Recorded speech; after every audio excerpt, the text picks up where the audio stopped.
This is a verified complaint. A copy is right now on its way to the House of Representatives. This is an ethics complaint against Congressman Danilo Ramon S. Fernandez, more popularly known as Dan Fernandez, or Attorney Google. Anyway, this is for certain conduct unbecoming of a member of parliament, unparliamentary conduct, which were committed during the hearings of the Quadcom. I will just give you the general details anyway. I will be leaving this copy for you, and those who wish for soft copies, I will viber to you later immediately a soft copy. If you recall, noon pong nililitis o dinidinig yung tungkol sa mga pogo, kinatawan ko po roon. Nirepresent ko si Miss Catherine Cassandra Leong. At lahat naman po tayo saksi sa ginawang paglabag sa mga karapatan ni Miss Cassie Leong. Specifically, not only the deprivation of the right to counsel, but physically, this was unprecedented in legislative history in this country. Nahaharangin mo yung abogado at hindi mo palalapitin sa kanyang kliyente during a legislative hearing.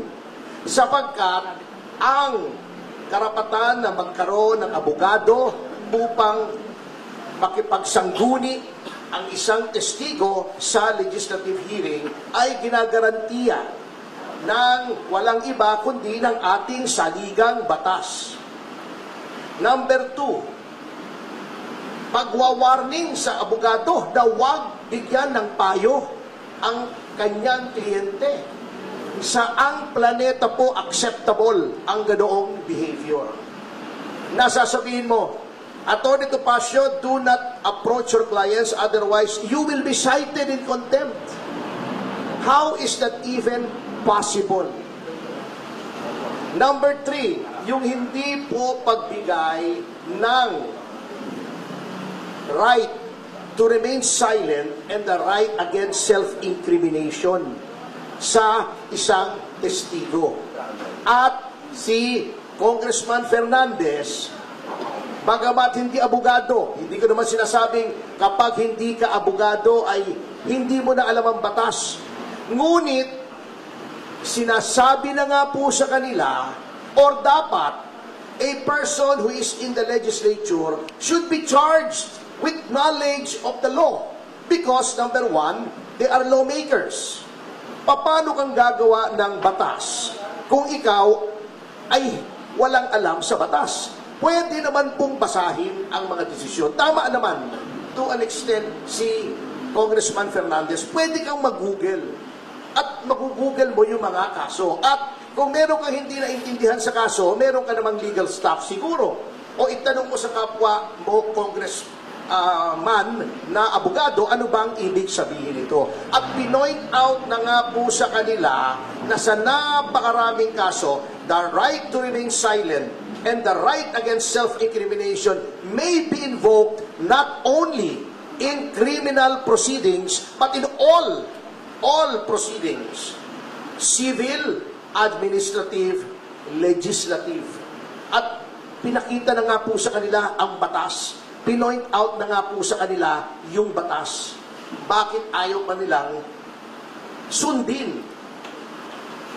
That is also against the oath that they have taken when they took their oath of office to defend and protect the Constitution and the laws of the Republic of the Philippines and pronouncements of the Supreme Court, according to our civil code, are part of the law of the land. So yan po ang isang violation, ano? Number 2, yun pong the right of a witness to be treated with dignity and with respect. Kapag ikaw ay tinatawag, na violate po yan. binabastos po nila ang mga witnesses, not only my client. But of course, I have no right to complain on behalf of the other witnesses were also represented by counsel. Yun po. Number 3, yung pronouncements, very unparliamentary. Alam niyo po, in all parliaments in the entire civilized world, meron pong language na tinatawag nila unparliamentary. Diba?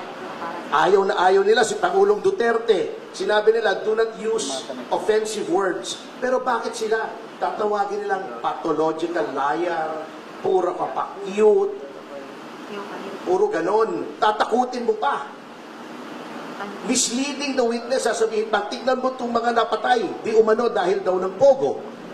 Tignan mo yan, we will grant you immunity if you testify against them. That is misleading. The legislature cannot grant immunity. It is only the prosecution in certain cases and the prosecution with the consent of the court in other cases that may grant immunity by way of making a witness a state witness. It is not for the legislature to grant immunity. They can only grant transactional immunity, which I can explain later on, but they cannot grant complete immunity. So, pagsama-samahin yan, ayaw nilang makausap sa abogado. Bago tatakutin nila para magsalita against her right to self-incrimination and against the right to remain silent. Pagkatapos, igagrant mo na, papangakuan mo ng immunity na wala ka namang kapangyarihang ibigay. All of these are parliamentary conduct. And nakalagay po, may rules of conduct, hindi lamang ang miyembro ng mababang kapulungan, kundi ang mga public officials on how they conduct themselves. And it is my respectful contention that Congressman Fernandez has violated these norms of conduct. Ngayon, bakit sa Ethics Committee? Kasi may nakalagay po sa ating konstitusyon na yung mga ginagawa po ng isang miyembro ng lehislatura, they can only be made liable therefore in no other place than the legislature. That's why may Committee on Ethics. They are supposed to police themselves. Now huli na po, bago tayo pumunta rito, and I feel this is also of equal importance in this case. Sasabihin nila, walang mangyayari dyan sa complaint mo kasi sila din yan eh. Si Congressman Espares ang head ng Committee on Ethics. Pagtatakpan lang nila yung sarili nila. Well, unang-una, I would like to give our lawmakers, at least the majority, the benefit of the doubt. Although I doubt the benefit. Ngunit, by doing this, I want to prove two things. Number one should not sit idly by while the rights of persons are being trampled upon by the legislature. Dapat may magreklamo dito. Otherwise, gagawin nilang palagi yan sa lahat ng witnesses. Notwithstanding the caveat of the Supreme Court in Ong versus Senate Blue Ribbon Committee, which by the way, I argued before the Supreme Court, which says that all witnesses must be given due process. Bina-violate na po nila yan.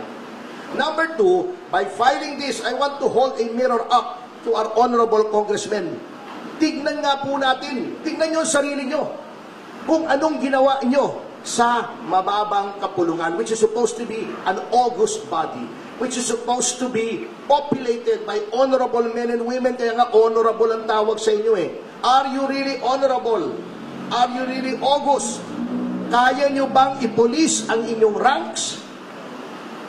Do you still have any shred of decency left in your bodies para makita na mali ang ginagawa ng isang miyembro ninyo at disiplinahin ninyo? Because by no stretch of the imagination is such conduct exhibited by Congressman Fernandez allowable or should be countenanced or tolerated by anyone.